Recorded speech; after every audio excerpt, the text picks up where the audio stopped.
Persib Bandung harus mewaspadai kebangkitan Selangor FC yang kembali ke jalur kemenangan setelah mengalahkan Sabah FC di kompetisi Superliga.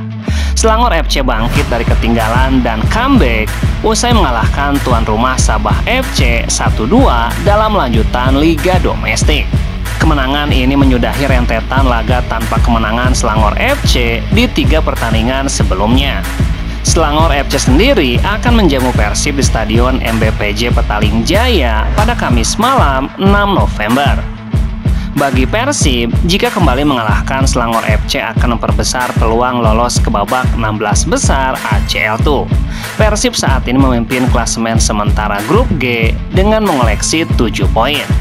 Pelatih Selangor FC Christopher Gamal mengatakan, setelah pertandingan itu harus jujur, peluang kami memang menurun. Tapi kami akan tetap berjuang sampai laga terakhir. Gamel pun optimis anak asuhnya bisa bermain lebih apik lagi dalam 3 laga sisa.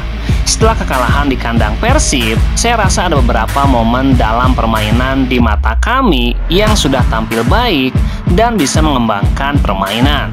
Kami sudah melihat bagaimana Persib bermain, kami tahu kekuatan dan kelemahan mereka. Para pemain harus berjuang lebih ekstra, namun dalam sepak bola tidak ada yang tidak mungkin, tuntasnya.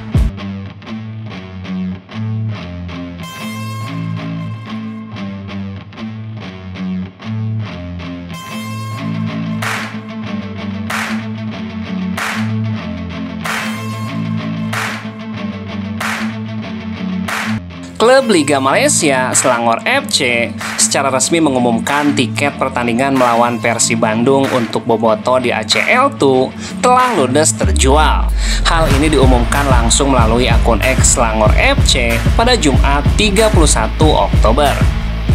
Pertandingan antara Selangor FC menghadapi Persib akan berlangsung di MBPJ Stadium pada 6 November. Pada pertemuan pertama, Persib sukses menang dengan skor 2-0. Dalam pertemuan nanti Selangor FC hanya memberikan jatah tiket sebanyak 800 untuk bobotoh. Namun 1 hari setelah dibuka, tiket pertandingan langsung ludes terjual oleh bobotoh. Tiket away telah habis, tulis pernyataan resmi Selangor FC dikutip dari akun Instagram resmi klub. Mohon diinformasikan bahwa pendukung away tidak diperbolehkan membeli tiket home. Bagi yang sudah mendapatkan tiket, sampai jumpa di Stadion MBPJ. Sementara itu, Persib saat ini masih memuncaki klasemen grup G ACL2. Tom Haye dan kawan-kawan mengoleksi 7 poin dari 3 pertandingan yang telah dijalani. Persib Bandung meraih hasil imbang saat menjamu Lion City Sailor dan mencatatkan 2 kemenangan beruntun ketika menghadapi Bangkok United dan Selangor FC. Dengan demikian, peluang Persib untuk lolos ke babak 16 besar ACL2 sangat terbuka lebar. Tim besutan Boyan Hodak ini hanya memerlukan 1 kemenangan dan 1 hasil imbang untuk memastikan tiket lolos ke babak 16 besar. Sementara Selangor FC saat ini justru terpuruk karena mereka berada di posisi juru kunci alias peringkat keempat tanpa meraih 1 poin pun, tuntasnya.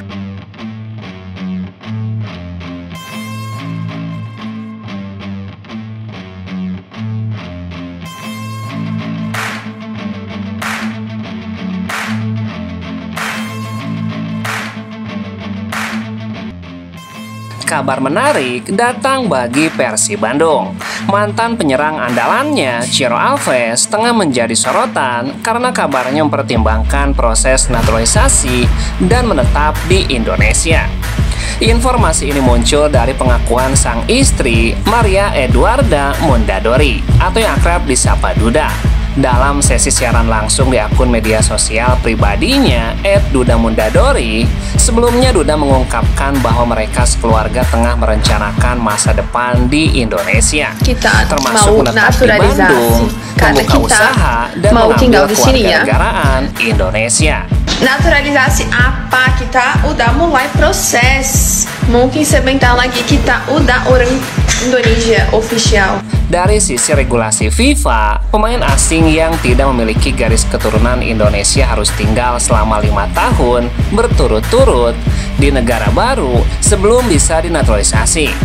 Ciro sendiri sudah bermain di Indonesia sejak 2019, namun sempat kembali ke Brazil pada Mei 2022 akibat penghentian Liga 1 karena pandemi, sehingga masa tinggalnya tidak sepenuhnya berurutan.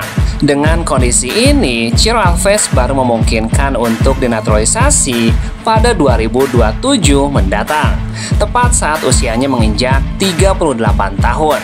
Baru-baru ini sebuah video viral memperlihatkan Ciro Alves terciduk di Geraha Persib, yang menimbulkan spekulasi publik bahwa proses naturalisasi bisa segera berjalan.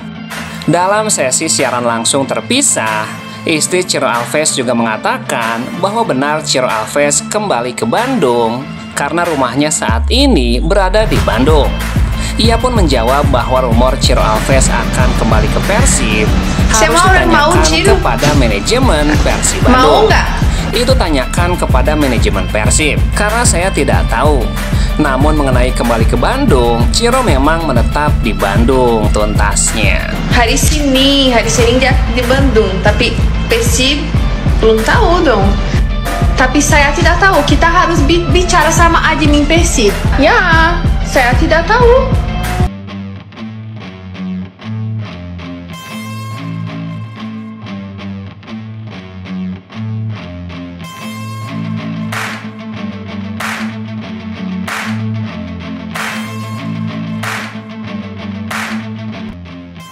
Persib Bandung mendapatkan kabar kurang menggembirakan jelang laga penting kontra Selangor FC pada ajang ACL tuh.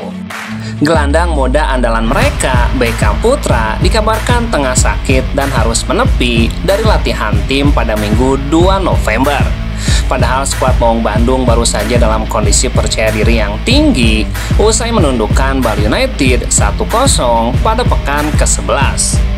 Kemenangan ini memperpanjang tren positif Persib Bandung kembali meraih kemenangan tanpa kebobolan, sekaligus menjadi kemenangan kelima beruntun tanpa kemasukan gol. Namun di tengah euforia kemenangan tersebut, absennya Beckham Putra menjadi kabar yang mengusik persiapan tim. Dalam laporan resmi klub, pemain berusia 24 tahun itu tidak ambil bagian dalam sesi latihan di Stadion Gelora Samudra, Kuta Bali lantaran kondisi kesehatannya menurun. Pelatih Boyan Hodak tetap memimpin langsung latihan yang diikuti 10 pemain yang tampil kurang dari 60 menit saat menghadapi Bali United. Mereka menjalani pemanasan serta latihan menggunakan bola untuk menjaga kebugaran dan menyamakan ritme permainan dengan para pemain inti. Sementara itu, para pemain yang tampil penuh dalam pertandingan sebelumnya mendapatkan program pemulihan di hotel tempat menginap bersama fisioterapi tim. Meski belum ada kepastian mengenai kondisi terakhir Beckham, tim medis Persib dikabarkan terus memantau perkembangannya. Persib sendiri dijadwalkan melakoni laga tandang menghadapi Selangor FC di Stadion Petaling Jaya pada Kamis 6 November pada leg kedua grup G ACL tuh tuntasnya.